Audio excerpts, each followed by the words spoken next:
So সত্যি কথা বলতে এখানে রাস্তা দিয়ে যে বাইক চালাবো ভিয়েতনামে সে উপায় নেই, কেননা এত বিউটিফুল চারিদিকে পাহাড়ের সারি। বাইক চালাতে চালাতে মাঝে মাঝে নেমে পড়তে হয়, খুবই অসুবিধা হয়, যাওয়াই যায় না, এগোনোই যায় না। মানে একদিকে সুন্দর ধান ক্ষেত, তার পাশে পাহাড়, তারপরে নদী, তারপরে সুন্দর রাস্তা, সব মিলিয়ে সে এক অসম্ভব সৌন্দর্য। এই আমার বাইক এখানে দাঁড় করিয়ে রেখেছি, রেখে আবার ছবি তুলতে লাগা ছাড়া কোনো উপায় নেই। আর ওই পেছন দিকে পাহাড়ের সারিগুলো, ওগুলো এমন সুন্দর যে থামতে বাধ্য হতে হয়, বেশি দূর এগোনো যায় না, বারে বারেই থেমে পড়তে হয় রাস্তার মাঝে মাঝে। ভিয়েতনামে এই যে আমি একটা লম্বা ট্যুর করছি 1-1.5 মাসে, যত দিন যাচ্ছে তত বেশি ভিয়েতনামকে ভালোবেসে ফেলছি।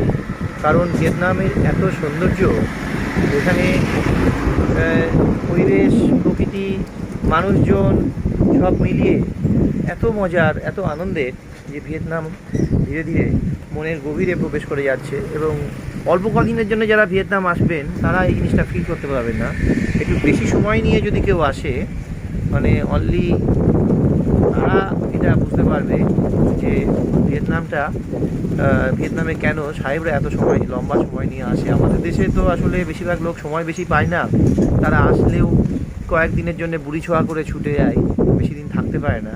কিন্তু ভিয়েতনামে যদি কেউ একটু লম্বা সময় দিয়ে এক্সপ্লোর করে, বিশেষ করে একটু অফবিট জায়গাগুলো, তাহলে রিয়েল বিউটি অফ ভিয়েতনামটা বলবো পাবে আর কি।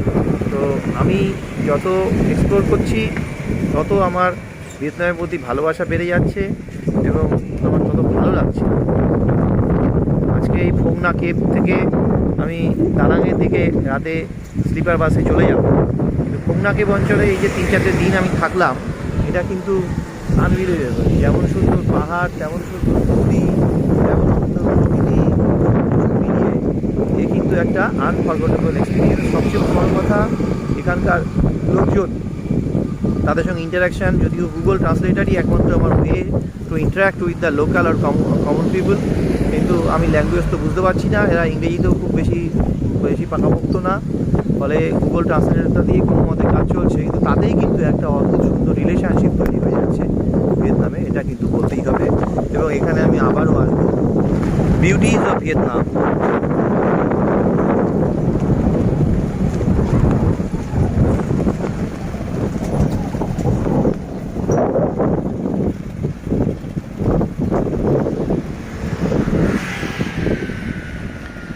ফোং না কেভ থেকে আসছে এই নৌকাগুলো, এই ফোং না কেভের অঞ্চল, এতে এত বিউটিফুল যে চোখ সরানো যায় না। ওদিকে সুন্দর পাহাড়, আর এখানে নীল জলের সুন্দর নদী, ভারী সুন্দর, চোখ জুড়িয়ে যায়। এবং যত দেখা যায় আরও বেশি দেখতে ইচ্ছে করে। এই পাহাড়ের সারি, এই নদী, এই কেভ সব মিলিয়ে ভিয়েতনাম এই জন্যে ওয়ার্ল্ড ট্যুরিস্ট ডেস্টিনেশন হয়ে দাঁড়িয়েছে। কথা বলতে যেমন রৌদ্রোজ্জ্বল দিন, তেমন এই ন্যাচারাল বিউটি। এপাশে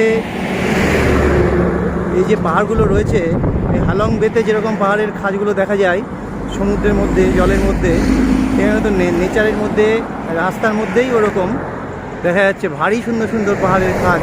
মানে স্কুটি নিয়ে এগোনোর উপায় নেই, এত বিউটিফুল, মানে চিন্তাই করা যায় না। ভারী সুন্দর এই ল্যান্ডস্কেপ, ভারী বিউটিফুল। এই ফোং না ঢোকার মুখে এই যে পাহাড়ের খাঁজগুলো, এগুলো সত্যিই মনোলোভা। রাস্তাও এখানে খুব ভালো। এই হচ্ছে ভিয়েতনাম।